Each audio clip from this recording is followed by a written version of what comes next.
The only thing I saw was the 5 ships being towed to Singapore, because when they're coming back in South China Sea, you could see them being stringed along.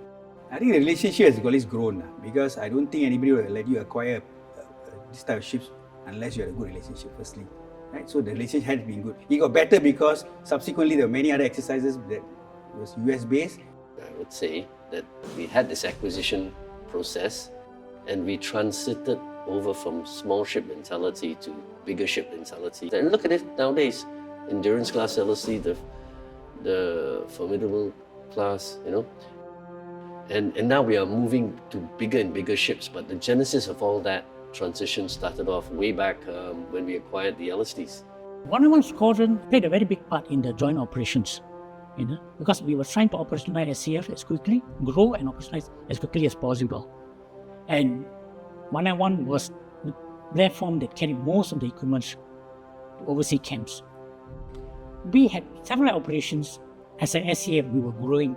We need to grow quickly, and that was the big mission. One of the milestones we did was Rezo was the first ship that did hot refueling and helicopter operations with the SP.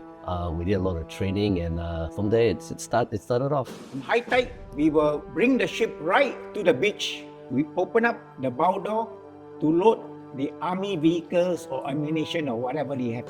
You look at this picture, it is about loading. The vehicle have to reverse up the ramp into the LSTs, right? Because the turning circle inside the ship is very small, so they have to reverse the vehicle into the tank deck. And once the next high tide comes along, we will pull out. These LSTs, they have a flat bottom.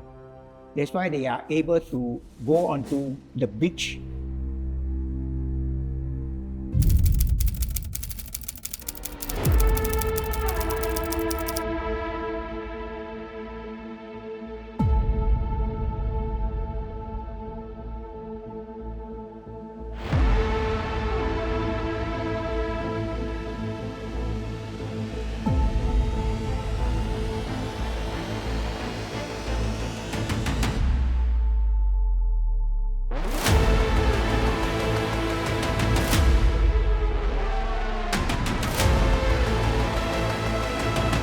It was the workhorse of the RSN. If you go for any major exercise or anything like that, command ship has to be the LSTs because that where the space is. You must remember, in those days, they didn't have RO plants, All the small ships run out of water after 2 or 3 days, and when you got a platform, a mothership can come alongside, get water, get food, get ration, things like that. When we sail for ocean passages, we will go into rough seas. That's because of the pounding of the seas that we go through. It's not the wave hit us, we hit the wave. It's a big difference. Now this plug is just simple, small and easy, but it took a lot of trouble because this is the first time the LST was awarded this plug as the best ship in the squadron. Okay, when we had to compete all the MGBs, to compete with the PCs, patrol crafts, and everybody else to achieve this plug, and we did achieve it. And that's why this ship plug is very important to us because it got an E in the center. Awarded to a ship that was the best in the squadron then.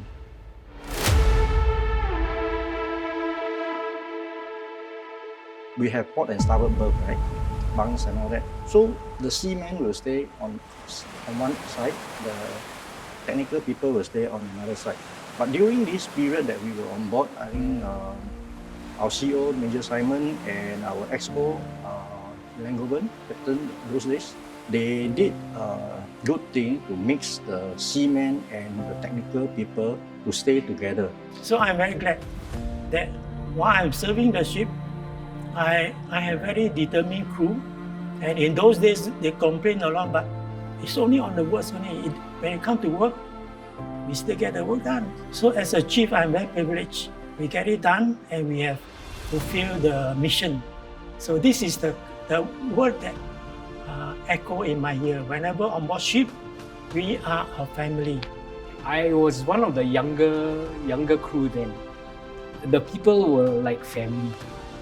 They took care of me. They had my best interest at heart. It's a family thingy, and they really brought me up, and that's what I remember most about RSS Resolution. I don't know about goodbyes because at the end of the day, I may lose a ship, but I never lost my crew. My crew is always a reminder of the ship. The ship is just an object. What I remember is always the crew that served with me. we are still very closely in touch, even though a lot of us has left the Navy and moved into different jobs and different lifestyle. But we are still a ship crew all together as one family. This is the Tin Can Man by E.J. Jerinan. Shipmate is an honorable word that is earned, not given. Being called a shipmate is the highest compliment one can earn in his life. Shipmate is a word equal to none in the English language. It is filled with courage, love, hate, duty, honor, and country. It is a bond forged in storms, battles, adversity, and victory. It is formed at sea in a ship with a captain of character who causes a can-do spirit to pass down the line.